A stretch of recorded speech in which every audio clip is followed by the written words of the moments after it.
रणवीर इलाहाबादिया, जिन्हें दुनिया beer biceps के नाम से जानती है, आज सिर्फ एक यूट्यूबर ही नहीं बल्कि लाखों युवाओं के लिए प्रेरणा बन चुके हैं। अपने पॉडकास्ट और कंटेंट के चलते सुर्खियों में रहने वाले रणवीर हाल ही में एक रोमांचक लेकिन डरावने अनुभव के कारण चर्चा में हैं। गोवा में क्रिसमस मनाने गए रणवीर और उनकी गर्लफ्रेंड एक अप्रत्याशित घटना का शिकार हो गए जब वो खुले समंदर में डूबने की स्थिति में पहुंच गए। रणवीर ने इंस्टाग्राम पर अपनी इस घटना को साझा करते हुए बताया कि कैसे वो और उनकी गर्लफ्रेंड मौत के मुंह से वापस लौटे।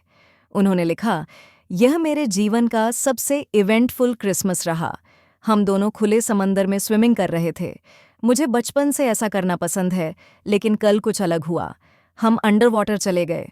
पहले भी ऐसा हुआ है, लेकिन तब मैं अकेला था।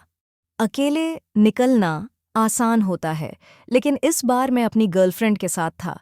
किसी को साथ खींचकर बाहर लाना बेहद मुश्किल होता है। उन्होंने आगे लिखा, हमने करीब 5 से 10 मिनट तक संघर्ष किया और मदद के लिए चिल्लाना शुरू कर दिया। पास में तैर रहे 5 लोगों के एक परिवार ने हमें बचा लिया। परिवार के मुखिया एक आईपीएस ऑफिसर थे और उनकी पत्नी आईआरएस ऑफिसर। मैं उनका शुक्रगुजार हूं।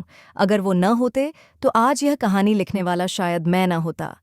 रणवीर ने इस घटना के दौरान अपनी गर्लफ्रेंड की तस्वीर भी शेयर की, लेकिन चेहरा इमोजी से छिपा दिया। हालांकि ये पहली बार नहीं है जब रणवीर की गर्लफ्रेंड चर्चा में आई हैं। मीडिया रिपोर्ट्स के मुताबिक रणवीर टीवी एक्ट्रेस निक्की शर्मा को डेट कर रहे हैं। निक्की को शिव शक्ति, माइंड द मल्होत्रा और जन्म जन्म जैसे पॉपुलर टीवी शोज में देखा गया है।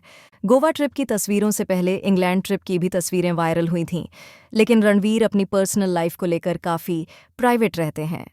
इस घटना से न केवल रणवीर ने अपनी जिंदगी का अहम सबक सीखा, बल्कि अपने फैंस को भी सतर्क रहने की सलाह दी। उन्होंने कहा, हम अच्छे स्विमर हैं, लेकिन जीवन कभी-कभी हमें परखता है।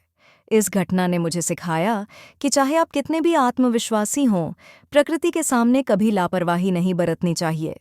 रणवीर इलाहाबादिया यूट्यूब पर बियर बाइसेप्स चैनल के माध्यम से न केवल फिटनेस और मेंटल हेल्थ के बारे में जागरूकता फैलाते हैं, बल्कि उनकी पॉडकास्ट द रणवीर शो देश विदेश की मशहूर हस्तियों के अनुभवों को साझा करने का मंच बन चुकी है। 6 मिलियन से ज़्यादा सब्सक्राइबर्स के साथ रणवीर आज भारत के सबसे सफल यूट्यूबर्स में से एक हैं। रणवीर के लिए यह क्रिसमस वाकई इवेंटफुल था। डर और संघर्ष के बावजूद उन्होंने इस घटना को सकारात्मक तरीके से लिया। आईपीएस ऑफिसर और उनके परिवार की मदद के बिना शायद यह कहानी कुछ और होती। रणवीर का यह अनुभव एक याद दिलाता है कि जिंदगी कितनी अनमोल है। उनका यह संदेश हम सभी के लिए प्रेरणा है कि चाहे कितनी भी मुश्किल घड़ी हो, हमें हिम्मत और मदद मांगने में झिझक नहीं करनी चाहिए।